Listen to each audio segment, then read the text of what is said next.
All right, so this week we're picking up where we left off and kind of progressing through the ages. As you notice, we are talking a little bit. We're combining more chapters and kind of condensing everything because as we get a little bit more up in age, there's really less development. We do have a lot of changes that do occur as we get older. However, our personalities pretty much stay the same unless major life events happen, and that's really how we dissect early adulthood, middle adulthood, and late adulthood is by these shifts in our environment, these shifts in the dynamics of our relationships and such.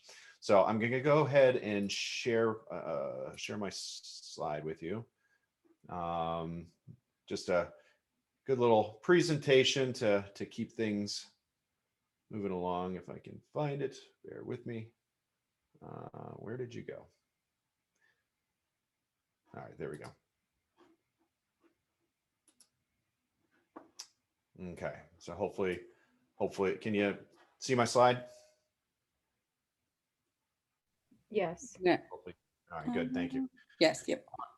All right, so today we're going to talk about chapter 18, well, 17 and 18, because we combined them both. Not going to go too much into the physical growth, but we'll talk about like sexuality and late adulthood because that's important. And that kind of ties in with our physical growth as well.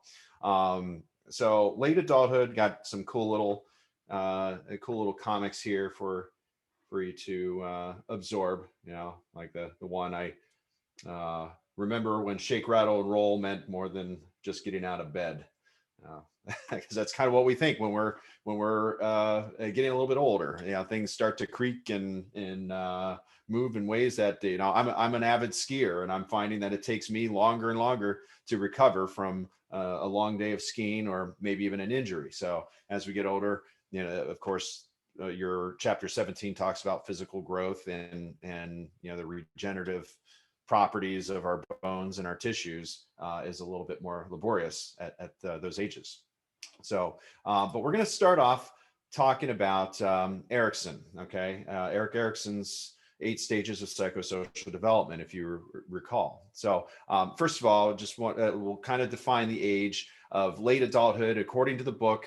It's about 65 and older, and again, that really shifts. You know, we look at that age as the age of retirement. Erik Erikson identifies age 65 and older as the crisis of integrity versus despair. And I'm going to go over that in a little bit more detail in the next slide. The developmental task is retrospection about one's life as we look back on our lives and we ask ourselves, right? Do we feel like we had a good life, or are we filled with regret? You know, that really kind of defines what integrity versus despair is as well. The strength that we earn from this is wisdom. And at this point, the influences are the entire world. And it can be everything from politics to family to even religion. And basically, when you get to be this age, the entire world has the potential to change your view or influence your view anyway. Okay. So let's talk about crisis of integrity versus despair. If you overcome crisis, you have really lived your life with integrity and you've successfully navigated this crisis, meaning that the person feels that they've had a good life and that they're satisfied with their achievements. In other words, not a lot of regret on that person. They're not experiencing a lot of regret. On the other hand, people who don't resolve the crisis successfully, they feel despair. Okay. So they feel like they have maybe made too many wrong decisions, or that maybe they didn't make enough good decisions, right? And this is often characterized by a fear of death and being, I guess, contemptuous of society in general. And you probably can identify a couple people that fit that model. And when you think about it, you know that there's really 2 kinds of people, right? And kind of place this with people that you know and people that you've experienced. There's old people that are, you know, they're super happy and they say hi to everybody and they're just really out enjoying life. And then you have the other people who are really super cranky, right? And they hate everything. The whole world is really going to hell in a handbasket. And in other words, you can really tell just by the way people behave whether or not this crisis has been overcome or not, or if they've become stagnant in some way. Okay. So, um, the medical specialty of this age era is otherwise known as gerontology. And this is really a growing field because the baby boomers who were born from right around 19, World War II, 1945 to 1963. They're hitting their senior years. And because the baby boomers were really the largest influx of babies in the history of the US, we can see a massive number of our population becoming senior citizens, especially over the next, over the past 10 years.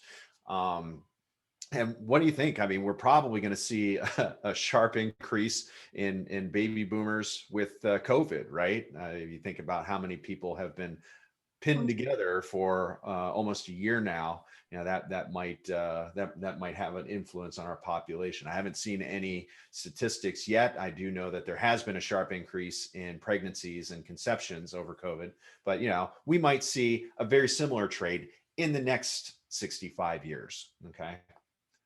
I probably won't be around to see it.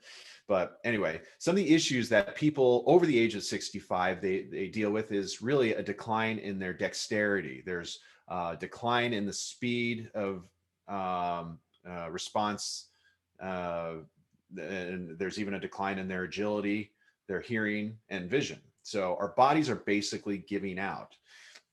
And we've used them up at this point, right? So they're just kind of, I don't want to say falling apart, but I guess that's really a good term for it. We do lose functionality a lot medically, and we can't really trade them in yet. And I'm sure that'll happen probably within our lifetimes. We'll see more and more prosthetics, but pretty much we're just stuck with the bodies that we have, and essentially it betraying us. So some of the social roles are the social issues that are coming down the pike are role discontinuation, is what your book describes. If you were a doctor, a nurse, or an engineer your whole life, and now you're retired, we tend to fill these roles, and now we don't, right? So you retire, and it really doesn't matter if you're a retired physics specialist or a retired worker from Walmart, right?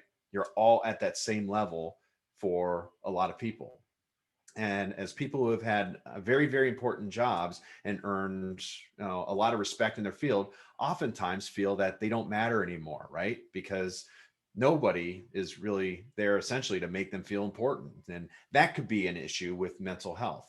I've worked exclusively at times with later adults, older adults, and depression does set in when people have that loss of purpose or loss of sense of importance, even. So, also, men and women's role really begin to merge into like maybe a sexless or androgynous model, meaning back in the day when men were young and women were young, and the men had certain jobs, they were out and they were changing, and then they retire, and then the women stayed indoors. And now we're kind of seeing that those parties are merging. Oops. Those genders are merging a little bit, right? Um, and maybe they're having spending more time with their grandchildren together. And as they get older, those specific gender moments really start to dissipate. And now they become more androgynous or neutral. Some other good things, though, that they have a greater candor with others, right? They're going to tell you if they think that you don't look right, or I always see elderly people kind of cringing when they see somebody with blue or pink hair, right? And they might even say something. I think I got yelled at the other day at a Wise Market because I went to the counter with an earbud in and I was talking to somebody. I had an older person in customer service, or representative behind the counter. They kind of yelled at me. They were a little upset that but then they said something. That's not something normal people do. But as you get older, you get a little bit more comfortable with yourselves and your values, and they might tend to express it a little bit more. Because at that point, nobody really cares if if you look good or they look good, right? When they're 80 years or older or so. So, um, so what is as far um, as they have on this earth, they just want to enjoy who they are. So, okay, so they become a little bit more comfortable with themselves. All right, so let's talk about senior sexuality. So some of the issues that we see is a negative physical self-image. And it's kind of hard for us to really wrap our minds around being uh 60, 70, 80 years old, and things start sagging and not looking as tight as they used to, and that can probably be quite impactful on somebody's self-esteem and self-image, right? Somebody who's hot and good looking in their 20s in their bikini, and at 70s, they're sagging in certain areas. It's going to be it's going to have quite an impact on them when they see those stretch marks or they see those veins. And for men, men that had that six pack and really gorgeous, manly, masculine chest may have developed other sagging issues as well, right? Hair begins to fall off the body, and they end up on other parts of the body. Like maybe they don't have so much on their head anymore, but it's all kind of just migrated south to their back. So, uh, 70, people that wind up with early baldness, they might even get that in middle age. So that could be a self-image issue as well. But physical changes, they're not always comforting to people. And if they're always looking in the mirror and gauging that on their attractiveness, that might affect their sexual performance as well. And that's really undermined by their age. And men are traditionally less satisfied with their sex life than women. And in a study, it's an older study in 2013, it published in the New England Journal of Medicine. It found that more than half of those aged 57 to 75 said they gave or received oral sex in the last year, and about a third of 75 to 85. Now, when we talk about oral sex versus regular conventional middle sex, there's going to be a specific difference why they prefer oral versus vaginal. All right. And I'll kind of go over that in the next slide as well. Okay.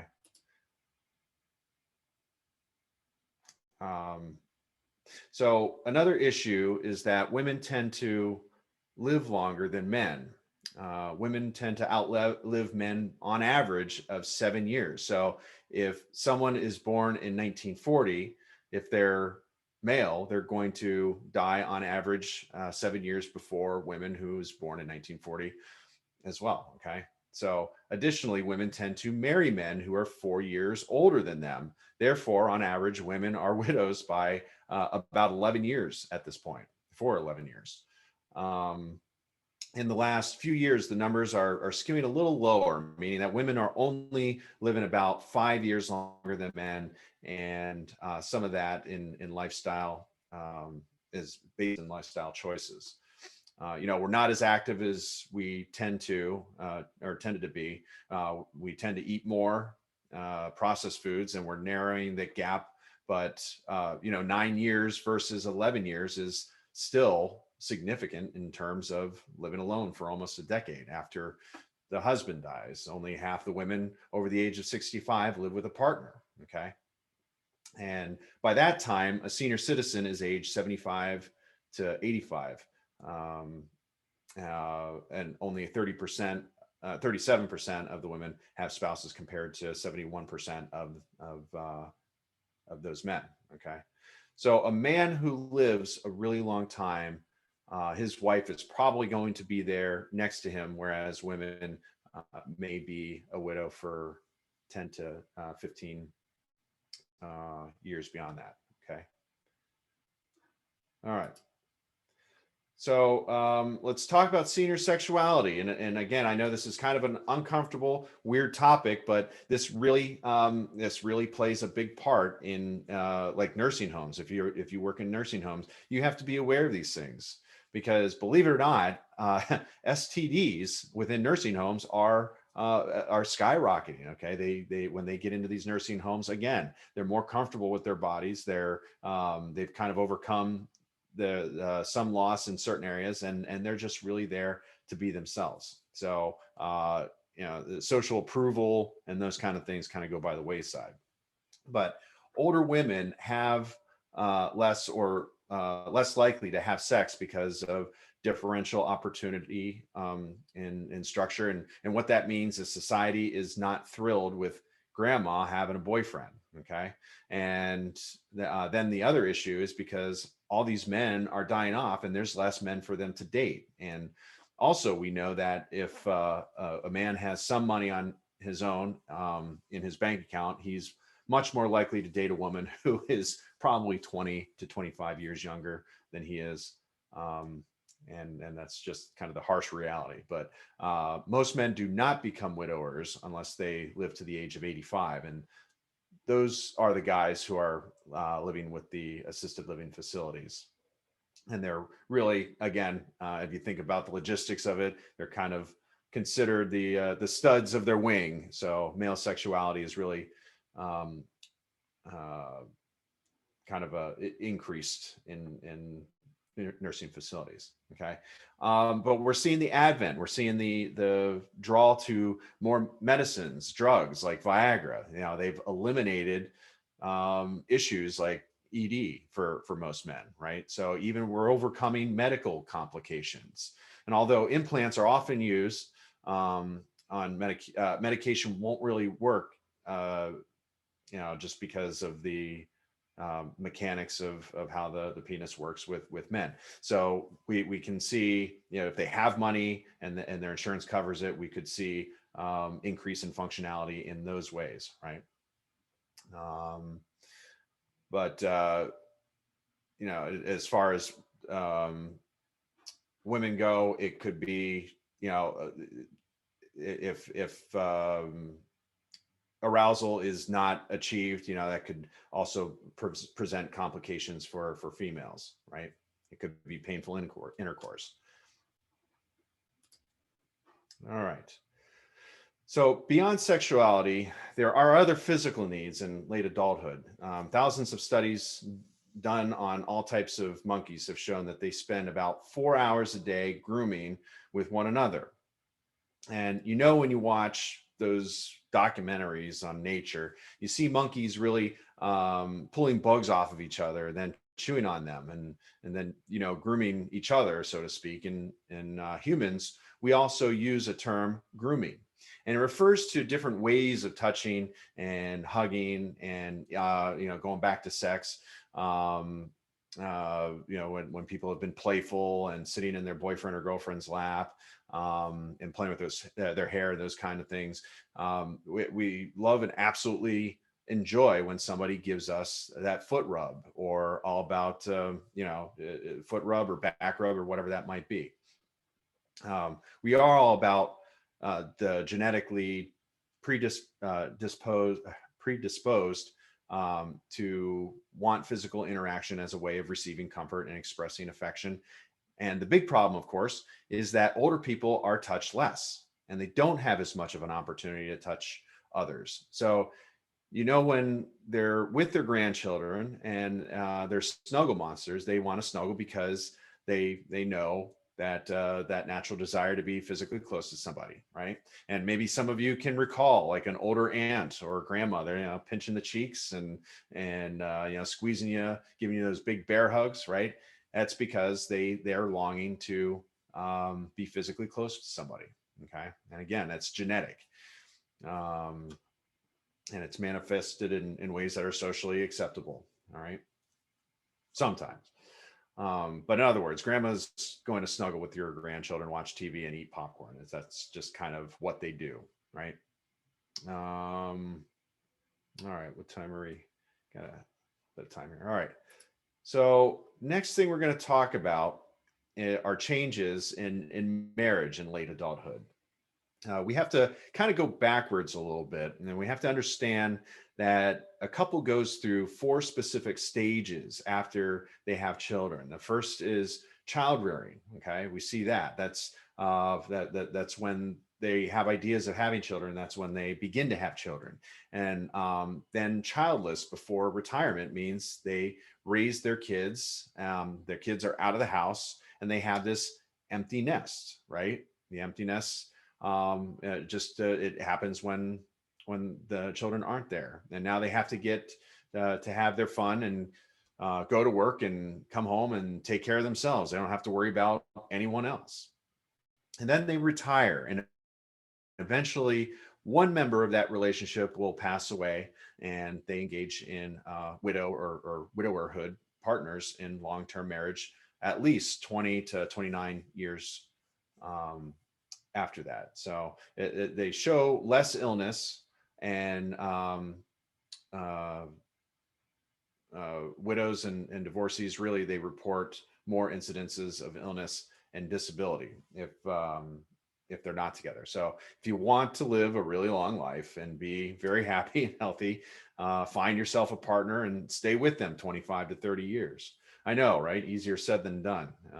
It's become complicated over the past couple decades when divorce just makes it so easy.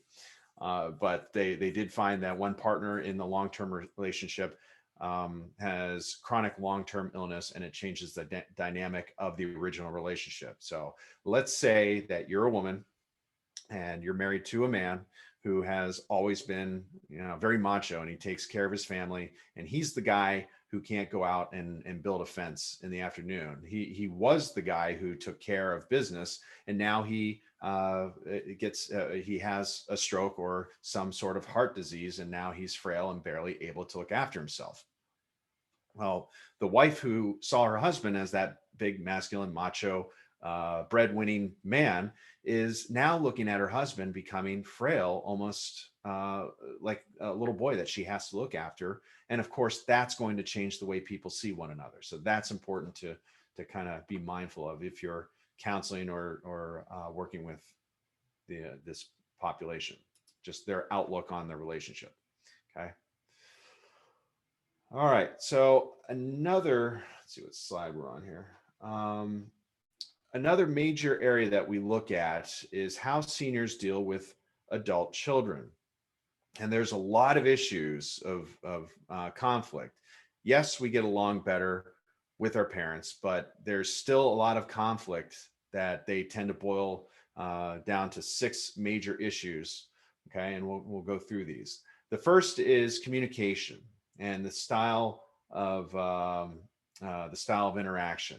Okay. So first of all, you'll never call your mom enough when you call her every day, right?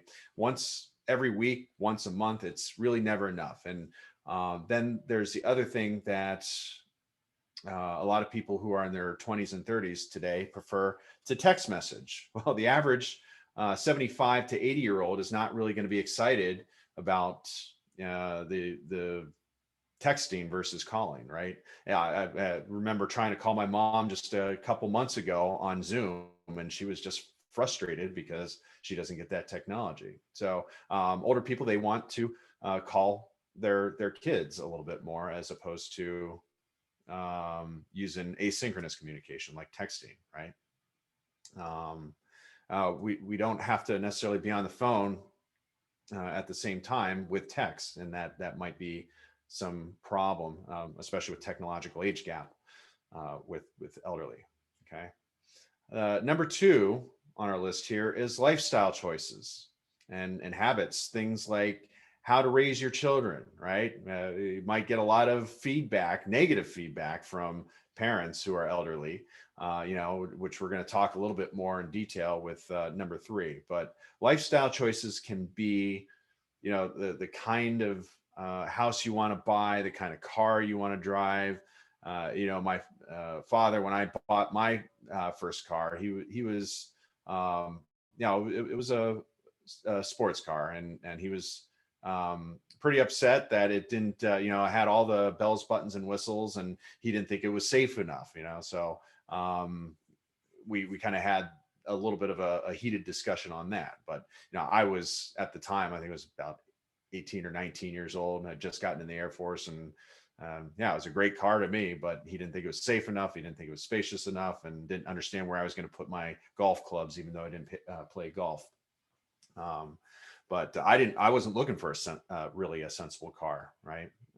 But that was a lifestyle choice. He didn't understand why it was important for me to have this car, and I didn't understand why he had he had to say that I had to spend my money on something that he would have picked, But that's what parents do, all right? Then we get into number three, parents practice and practices and values. And you see this all the time. All right. Mom and dad raising their children, and children grow up and they have their own children. And now mom and dad, they're going to criticize everything their own children are doing. And for that with their kids, and that can be something silly, like how often is a child allowed to play video games, right? I think we all are experiencing that right now. If you have any kids, I think our judgment's a little bit different as to what we think is appropriate for video games and what they feel they should have for video games. If they're allowed to watch TV while they're eating dinner, that might be a source of contention for a lot of couples. Even what they're allowed to eat for dinner, like for example, my sister-in-law doesn't want her son eating a lot of sugar, which is fine. But when I was growing up, my parents were all about hiding candy throughout the house, right? So we weren't able to go a little crazy on that. But that's kind of what grandparent prerogative, the kind of what their prerogatives are, right?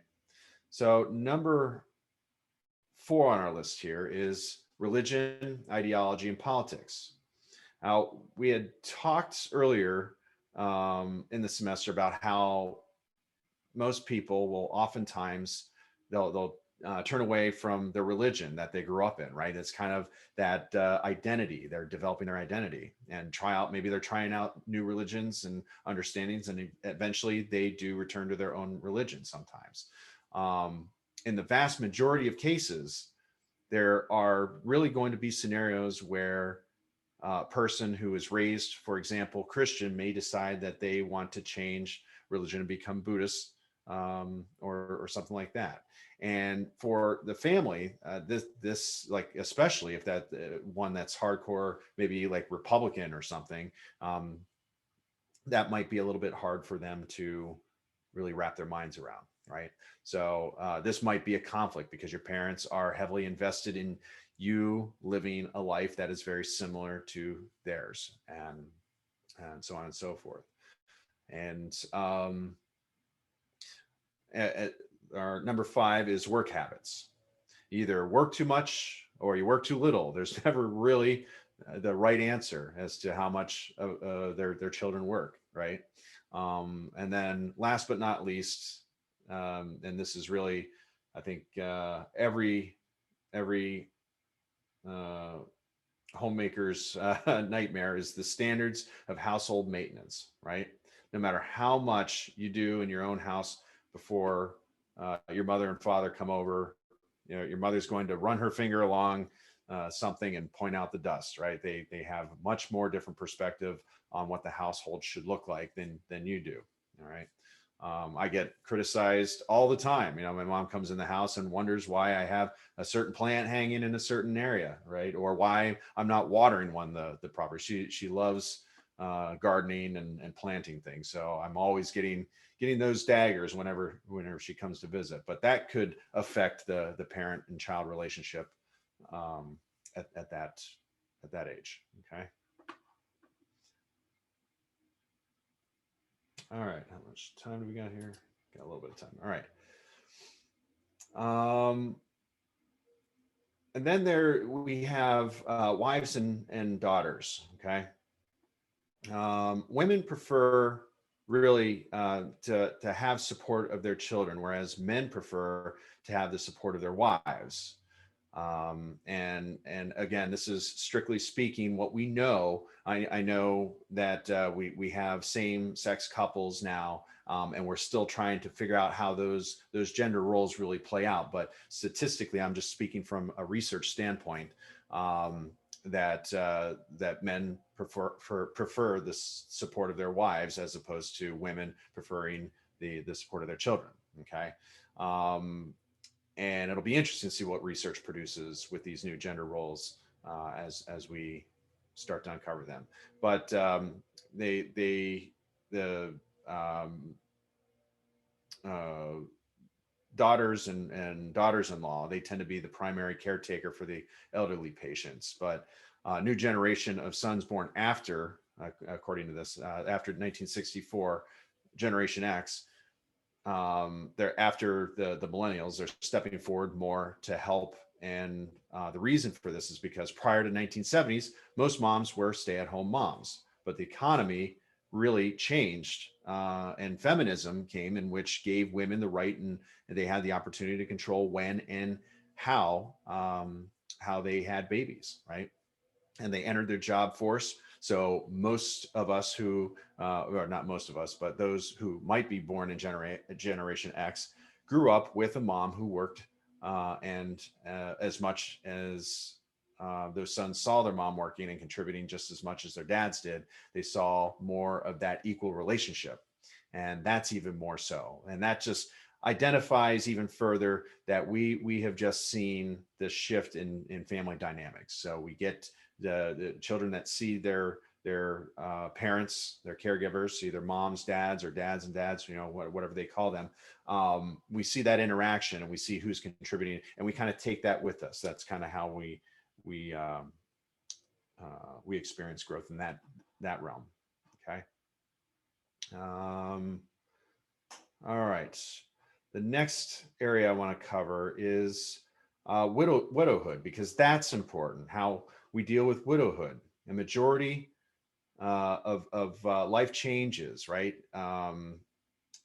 Uh, with shifting social relationships and family, and if you did everything as a couple, and now your spouse is gone, it's going to change the dynamic as well. And you have to take on the partner's responsibility, and it could be finances, it could be really anything, but it could be very complicated, especially if that spouse or that partner was the one who managed the money and they passed away, and now you're in a scenario where you have to get up to speed on the last 30 or 40 or even longer years of finances, which then also leads to financial pressure. Okay, because you may not have as much money coming in also, right? So not only they taken on that extra work, that extra task, but they may not have the funds and resources to pay that.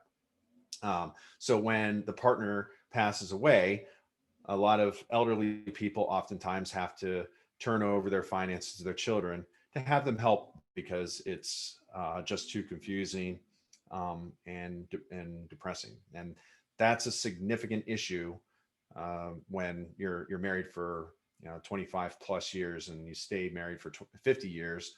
That person that you have literally spent your entire life with is no longer there, and you're going to be depressed, right?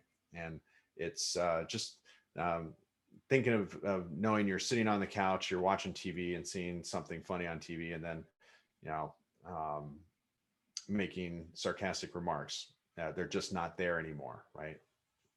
Um, so studies have shown, if you see off to the right hand side, that men have a much harder time coping when they lose their partner than women when they do. In fact, a lot of studies, and this could go for either way. So if you have homosexual or heterosexual or other relationships, so what we identify currently as women, they do in fact, um, men. It shows that most men who lose their partner relatively young, like in their 60s or 70s, they will remarry within 2 years because they just miss having a partner. Okay, so it's a little bit more dramatic for them. Okay, all right, and then we're going to talk about grandparents and how I mentioned before, our tremendous resource for people with young kids, because grandparents are totally about their grandchildren. All right, they bake for them. We have this experience that we know as existential love, and look at the word existential, right? It means exist, as the beginning of that suggests. In that present moment, because they know, especially if they're on the older side, they may not be around when their grandchildren are teenagers. So they tend to go out of their way and show their grandchildren uh, with love and affection, and candy gifts, and spoiling the kids, right? That's kind of what grandparents do, and all kinds of stuff out of love. For That's really a wonderful thing for children, because the grandparents are not really worried about them growing up to be contributing members of society. It's not a coverall statement, but it's probably very true at the core. They do want to pamper and spoil and cherish that very moment, because they know that in the next 2 years their health could go downhill, and the opposite is what we call generative love. Okay. um, and again, think of the word generative. You want to make sure that your child doesn't grow up to be a serial killer, right? So this is when you make sacrifices for the sake of children. Maybe they're not able to take them to Disney World because you want to put your child in special tutoring program this summer. So we make sacrifices. Okay. Grandparents, on the other hand, they're just all about giving everything that they can to the child, because they know that they don't have that there's a good chance that they're going to be around when the child grows up. So it's kind of like a beat the clock scenario for them. Okay. Grandparenthood is positively linked to mental health and the morale of the elderly people, and most grandparents, for non-authoritative relationship with their grandkids. Meaning, yeah, they're not going to yell at their grandkids. They are going to spoil them rotten. But there is a trend, especially in the last 10 to 15 years, where grandparents are raising their children because the parent is absent, often because of drug or alcohol addiction, or problems with mental health, or the parent was incarcerated, or so on and so forth. And there are situations where mom and dad just leave, and they leave their children with their grandparents. And that could even be because parents are working 2, 3, 4 jobs to try and make ends meet, right?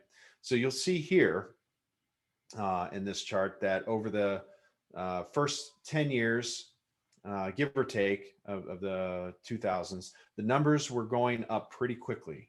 Okay. And again, this is going to change the dynamic, because the grandparent is not necessarily the parent, right? But they involve into that parental role, which could be pretty significant. Okay. Um, let's see, I'm gonna probably skip ahead here just in the interest of saving some time. And this kind of leads us into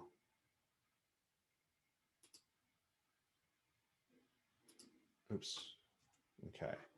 So this is the last slide that I'm going to cover, because it talks about the different types of theories. Okay, it talks about what happens right before we pass away, we expire, we die, however you want to call it.